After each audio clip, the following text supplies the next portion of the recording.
Welcome back to the Lumiose Post, where we talk about all things Pokemon, and today we are once again going to be talking about Scarlet and Violet, specifically a trailer dropped this morning in the Pokemon Presents.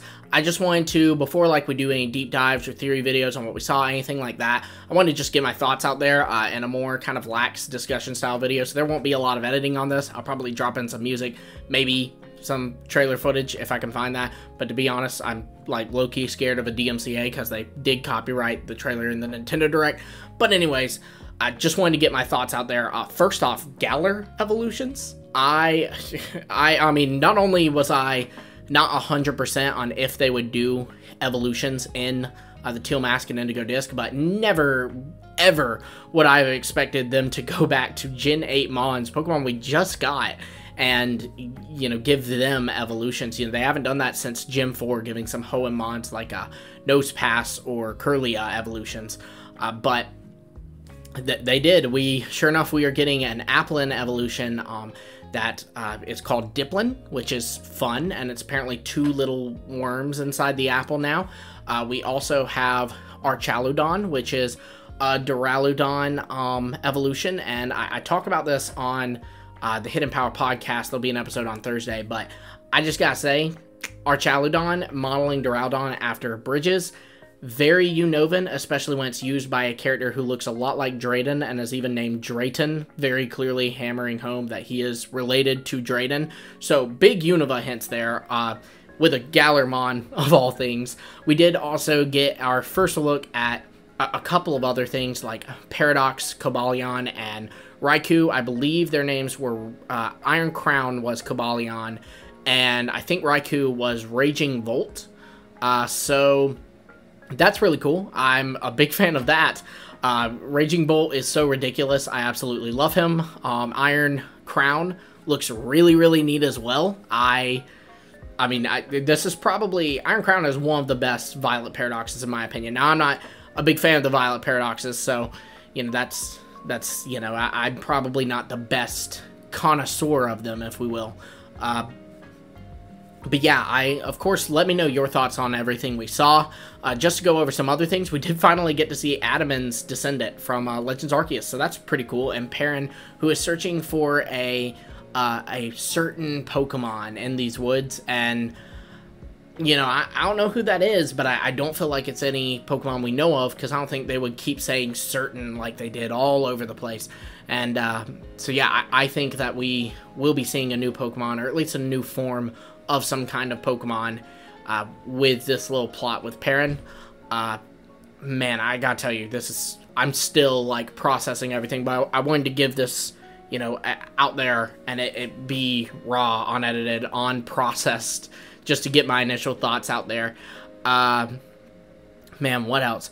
It is cool to see that they are doing a lot of, I guess, just little features that'll kind of enhance the game a little bit, like just enhance playability, if you will, give you more reasons to pick up your game, like the little Austin Ogres thing where you can pop balloons. There's of course the thing where you're able to fly with Koraidon and Miraidon. It does say on the official site that is only temporary, but it says, but perhaps one day this will be unleashed. So I imagine that after you beat the like full part of Indigo Disc, they will be able to fly, which is going to be amazing, because I am so sick of Koraidon flying about 3 feet and then literally doing that. Like, it's not even Braviary where it's like an angle, you know, it literally goes and then just, it's terrible. I hate the flying mechanic so freaking much, and the fact that they're fixing it, that is huge. Also, oh my gosh, photos. Maybe some of y'all might even click off this because you don't even care about this, but I absolutely care. Photos, you can now have a photo stick, so you can kind of take further out photos from, you know, yourself and your Pokemon. You can direct your Pokemon now, so I can tell, you know, Sceptile, hey, you sit right there, and then walk over here and take the picture of Sceptile, and I love that. I think that's amazing. That's peak Pokemon to me.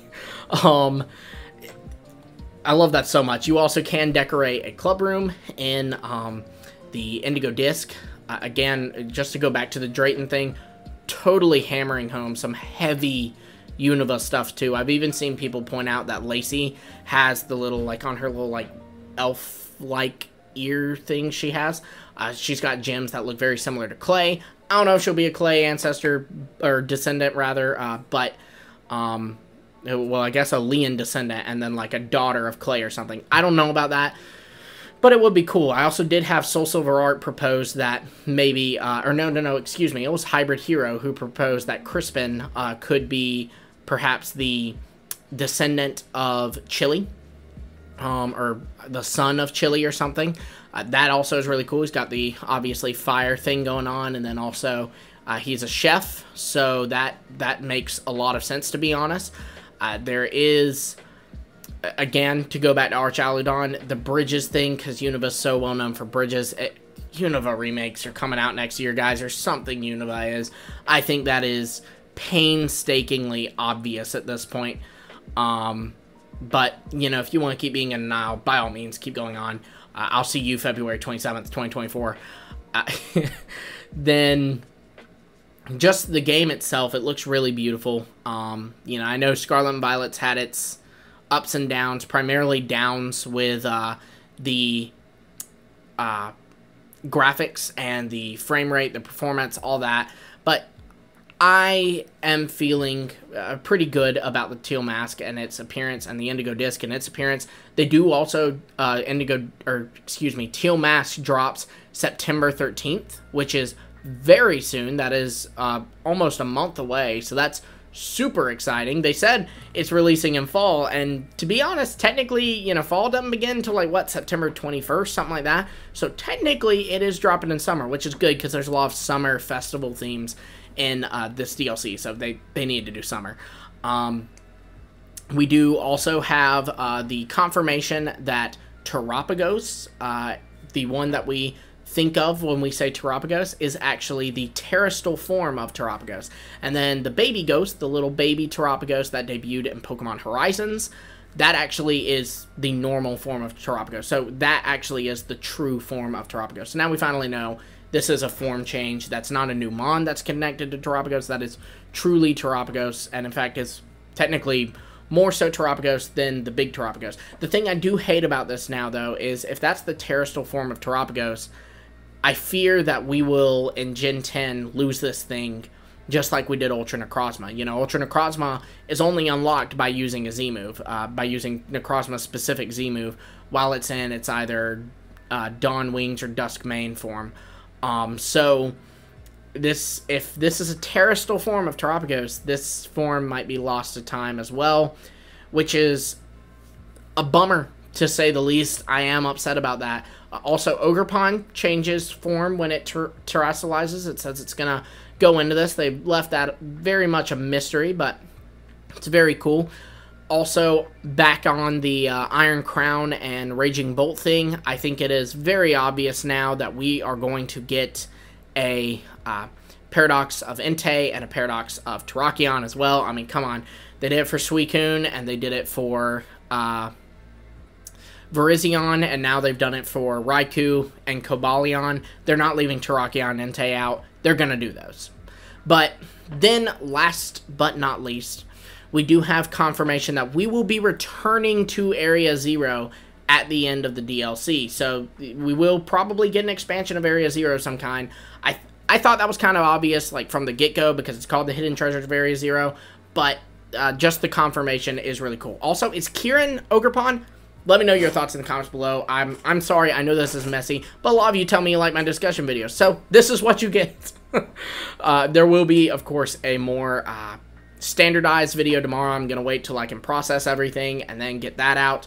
And then there will be an episode of Hidden Power on Thursday where we're joined by Hybrid Hero as we talk about this.